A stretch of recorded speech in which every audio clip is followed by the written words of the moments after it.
Hey, what's going on, everybody, and welcome back to my channel, Movie Files. Elliot back again with a brand new early Netflix review, and today we'll be discussing the new horror thriller by the name of Things Heard and Seen, which will be coming to Netflix this coming Thursday. Now, I got the chance to check it out early, and I'm really excited to let you all know what I thought about this new horror thriller film on Netflix, and if you should check it out, all in this spoiler-free review. Before we dive into it, make sure you're following me on all my other social media accounts. If you're new to the channel, welcome to the community. Consider subscribing and hitting that notification bell. That way you can get the alert for when I drop new reviews like this. It would mean a lot to me if you all can like and share this review. It helps out the channel a lot, but I also appreciate all the support. And in those comments, let me know if this film was on your radar. And once you've seen it, we got to talk about it, right? Let me know what you think of the horror elements, the drama, the thrilling aspects, the performances, the story. And at the end of the day, did you find yourself more on the positives or on the negatives with this film? Let's discuss it in those comments below. So for those that aren't too familiar with the movie, the synopsis reads: a Manhattan couple moves to historic hamlet in Hudson Valley and come to discover that their marriage has a sinister darkness,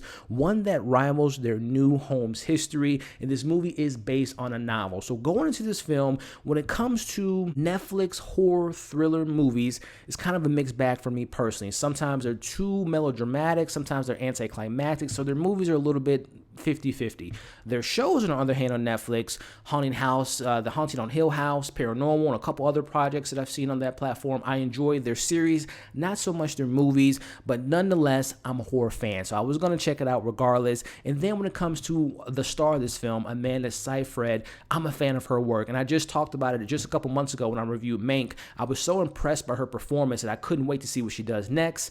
Here we are, another Netflix movie, starting off with my positives. I have to say, first and foremost, when it comes to this film, I found myself really invested in the domestic drama and the thrilling aspects that this film has to offer. As I read in synopsis, you have this young couple coming from the city, moving to this kind of upstate New York area, a little bit more slower paced, and we're seeing this couple who you think from the outside looking in, they have everything sorted out, they have a beautiful family, they seem to come from money, but there's more than meets the eye. And when we're seeing this couple kind of deconstruct their relationship, you see their sinister past, and you see some of their things that they're doing in the present that makes the relationship toxic. And oh yeah, they just recently moved into a haunted house. So I kind of love all the mixture of drama, thriller, horrific moments that kind of mix within this film, which brings me into the performances, starting off with Amanda Seyfried. As I had mentioned, I'm a fan of her work. I look at her career as something that has been really interesting. You look at 2004's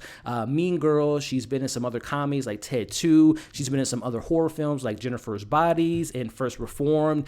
And I'm just a fan of her work, and I really enjoyed her performance in this film. She plays Catherine, the wife and the mother of a young girl who has a really good career and a really good thing going in Manhattan. She works as a art restorer, but then she wants to support her husband because her husband, George, recently got this job opportunity to work in the Hudson Valley as a teacher, and we see that she puts her career on hold for her husband. And seeing Amanda in this role, man, like I said, I was really impressed by her journey. As she kind of, again, she has this husband who appears to be, has his head on straight, but she's starting to really see who he is when he now has this opportunity that he kind of takes, which we'll talk about George here in a bit. But I was just really invested in her story, and as she goes on this journey, I was just as shocked as she was. And I thought that she really kind of conveyed this woman who wasn't necessarily neglecting her husband's flaws, but she had her own life going on, so she wasn't really focused so much on what George was doing. But as she now, things kind of slow down, she's more focused at home, she's learning more about this house. But in learning about the sinister nature of the history of this house, the haunted house elements, she also learns that her husband has just as a darker and more sinister history than what this house has. So I really enjoyed her performance, which also brings me into her co-lead, her husband, played by James Norton, who plays George in this film.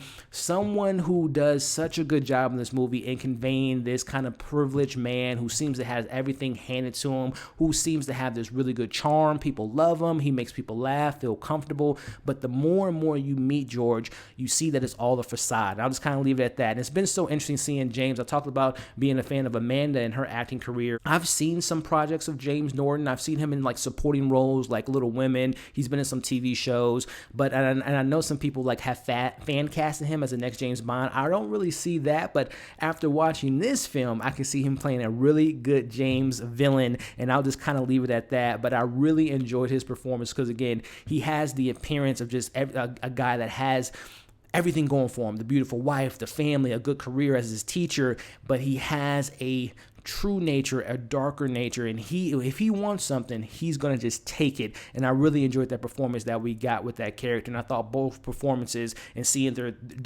journey throughout the film was very thrilling, which brings me to the supporting cast, where there were two characters in particular that got a little bit more backstory than the rest of the supporting cast, one being Natalia Dyer, who plays Willis. Now, you all know Natalia. She has a good relationship with Netflix with playing Nancy on Stranger Things, but I'll just say her character was really intriguing because George takes a liking to her character, and I kind of like what that kind of added to the story. And then we also have Rita Seehorn, who plays Justine, who is someone that befriends Catherine and really welcomes her into this community. So I really kind of like the additional pieces that were added to this cast. And I won't bring up the rest of the cast because I was very surprised of how well-rounded this cast was. So I'll let you guys be surprised by who's all involved in this film. Transitioning into the story, I mentioned up top that I was surprised by the dramatic elements, but I was surprised by how the film was able to manage the tropes. We all know when it comes to horror films, haunted house films, especially when you have the wife that's the one that has to stay at home and discover all the mysterious, sinister things, and the husband doesn't believe her. The film doesn't necessarily, they play to those tropes, but they don't rely on the tropes. They don't have these silly jump scares. They don't have this unnecessary, scary narrative that goes on in the film. They're able to, they're managed to play within the sandbox of the tropes, but not rely on them, and it doesn't feel bland or predictable. And I really enjoyed that aspect, which reminds me, in regards to this film, if I were to compare this to some films I've seen in the past, I would say it gave me shades of 2000's What Lies Beneath, what had Michelle Pfeiffer and Harrison Ford, and the film kind of reminds me how that film had a mysterious supernatural elements of the film. And then another film that comes to mind is The Nest with Carrie Coon and Jude Law that came out last year. Kind of the domestic drama that went on. That film reminds me of what goes on with Catherine and George. So those are two films that kind of come to mind. And I really enjoyed the production aspect. I think that the directors of this film, Cherry Springer Burton and Robert Pulcini, they did a good job in the direction. I thought the cinematography was clean. The score of the film was pretty kind of intriguing and very thrilling. And I found the pacing and the tone to be really well done. And then a little thing that I really appreciate about this film was the film really impressed me how they handled the timeline in which the story takes place. And I say that because I never felt like the film put it in your face of what time it takes place in, because there's a lot of movies and shows that really kind of say, hey, we're in the 80s, we're in the 90s, look at the music, look at the clothes. This film didn't acknowledge the time that they were in. It took me literally like halfway through the film to say, oh, this is where the film takes place in. And I just found that to be really kind of cool, because the film didn't necessarily like put it in your face that we're really taking advantage of the time period, and it just felt like more organic and more kind of organic to the surroundings that the film does take place in. So a little small thing that I really appreciated that goes a long way with me. So the film's not perfect. It has its flaws. Transitioning to my criticisms, there were some subplots and some secondary characters that I found to be a little underwhelming and a little underdeveloped. For example, we have our character, a subplot with Catherine. She has a particular disorder that doesn't really play into her character and really doesn't have a tie-in to how things wrap up. So I thought that to be kind of a little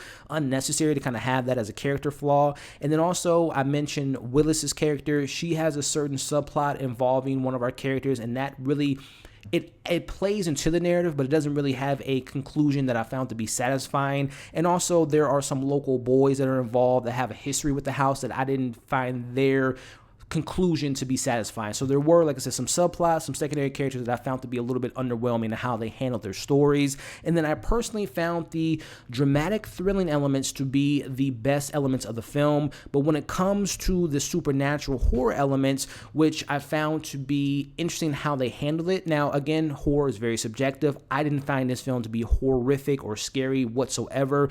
The drama, thrilling elements, really well handled. The supernatural horror elements. The film doesn't rely on jump scares or anything of that nature, but when it does kind of dive deeper into the horrific, sinister nature of the home and how things kind of play out, it really didn't, it felt a bit underwhelming in that department, which brings me lastly to the third act of this film. Now, I will say when we get to the third act, it's a little bit of a mixed bag. I felt like all the puzzles of the pieces were coming together, but as we kind of transition to like the last 10-15 minutes of the film, I found it was really becoming a compelling conclusion, but in that last 15-20 minutes, or 10 to 15 minutes or so, it became a little bit too melodramatic, a little anticlimactic, and there's a particular character, Justine's character, I found her conclusion to be a little bit laughable in regards to how we kind of shape up the ending. So again, the first act, second act, really compelling, really thrilling. Third act had some interesting moments where we're kind of putting all the pieces together, but once we head to that last 10 to 15 minutes, it became a little bit disjointed, and I just found it to be a little bit anticlimactic and very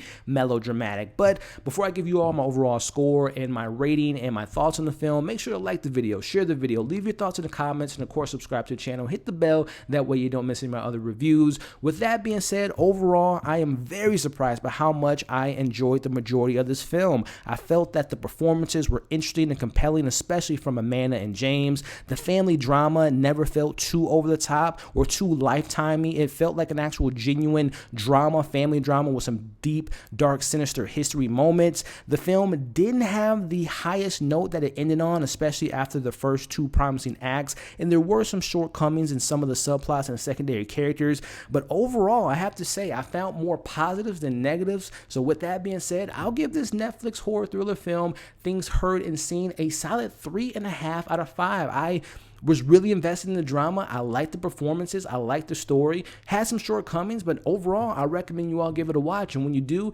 let me know what you thought of it. As always, make sure to like the video, share the video. Again, let me know what you think of the story, the horror elements. Were you scared? Did you like the performances? Did you have more negatives than positives? Let me know your thoughts in the comments. And of course, subscribe to the channel, hit the bell. That way you don't miss any of my other reviews. Thank you all for watching this review. Hope you're staying safe, and we'll see you in the next video.